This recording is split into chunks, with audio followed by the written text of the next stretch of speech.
सुप्रभात। मेरे चैनल में आप लोग का स्वागत है।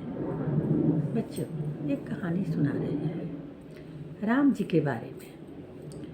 एक दिन की बात है कि राम जी जब शादी करके लौटे तो राजा के विचार हुआ कि राम जी के राज तिलक दे दिया जाएगा। तो मंत्री देवान गुरुदेव सबको के बुलाए, बोले कि से गुरु जी, हमारा विचार है कि हम तो बूढ़ा हो गए हैं तो राम के राज तिलक दे दिया जाता। तो गुरु जी बोले, मंत्री देवान सभी बोला कि अति उत्तम, तो बहुत अच्छा विचार है। तो राज तिलक की तैयारी होने लगा। अपना सगरो डुगी नगारा पिटा गया कि कल राम के राज तिलक होगा।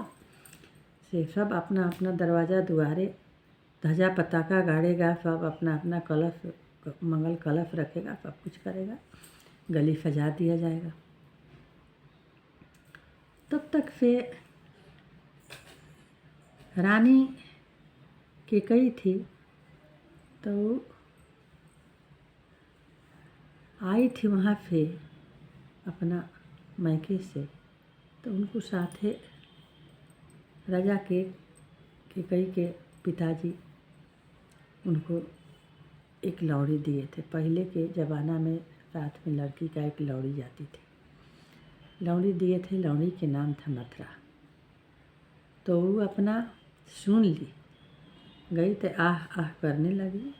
तो कैकेयी बोली कि अरे काय कर रही हो, तो क्या कर रहे हैं से तुहार तो नाश हो गया, तुहार तो नाश हो गया। तो क्या नाश हो गया? तो हम कहेंगे तो तू मारने लगेगी, पीटने लगेगी, हमारी जीभ खींच लेगी। तो नहीं, बोलो क्या बात है। तो बताइए कि से अब तो तुम रानी कौशल्या के लौड़िए बन के रहोगी, अब तू रानी थोड़े बनोगी। अरे कि क्या को बोल रही हो कि दीदी के बारे में ऐसा ऐसा। तो वही से हम नहीं कह रहे थे कि यदि हम कहेंगे तो तुम मारपीट करोगी, ये बात नहीं समझोगी। तो ठीक है, बोलो। तो राजा जब राम बन जाएंगे तो उनका बेटा राम बन जाएगा राजा, तो फिर तुम्हारा बेटा के क्या होगा? कुछ नहीं होगा। तू तो वही रह जाओगी, जौन है तौने रह जाओगी, जो कहेगी वो करना पड़ेगा। राय तो उनका न चलेगा। तब तक फिर बेचारी बात नहीं मान रही थी। बोली कि तू बहुत गलत बात बोल रही हो। अरे राम बने चाहे भरत बने, उससे क्या दिक्कत है? कोई दिक्कत नहीं है। राम तो हमारा प्रेम प्राण से भी प्यारा है।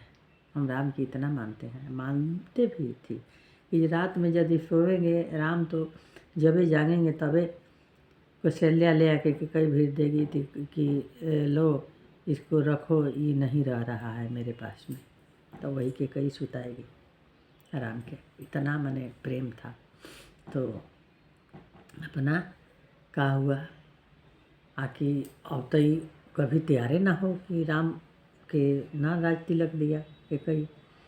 तब देवता पितृ लोग जितना है सब कोई लोग अपना जा कर के सरस्वती जी भी प्रार्थना करने लगे आकि आप यदि नहीं तैयार होइएगा तो राम बन नहीं आएंगे तो ये राक्षस मराएगा कैसे, विध्वंस कैसे होगा? हम लोग तो रहबे नहीं करेंगे, ऐसे ही छिपिए छिप के रहना पड़ेगा, तब सब राज हो जाएगा राक्षस से। फिर दूसरा के भलाई खातिर आदमी अपना जान भी देता है। तब सरस्वती जी बहुत प्रेरणा कैला का बाद में वहाँ से आई, आके कैकेयी का जीभा पर बैठ गई। तब कैकेयी अपना नाटक शुरू कर दी। मान गई, अब तब मति फिर गया, मान गई। मल्ला के बाद में तब राजा के बुलावा गया, कैकेयी अपना बुला रही है राजभवन में। तो राजा बोले कि अरे आज राम के राजभिषेक है, का है कि आज बुला रही है। गए तो अपना काला कपड़ा पहन के सब श्रृंगार उतार करके वो भवन में बैठी हुई थी। राजा बोले कि अरे बाप रे बाप, ये दफ़ा क्यों बनाई हो? क्या तकलीफ़ हो गया? तो क्या तकलीफ़ हो गया, आप नहीं जानते हैं? तब बोले कि नहीं, हम तो नहीं जानते हैं, हम तो कुछ कर भी नहीं किए हैं। तो ठीक है, नहीं कर रहे हैं तो हम बताते हैं। तो बच्चों, थोड़ा कहानी भाइयों और बहनों बड़ा है, दूसरा पार्ट फिर कल सुना देंगे।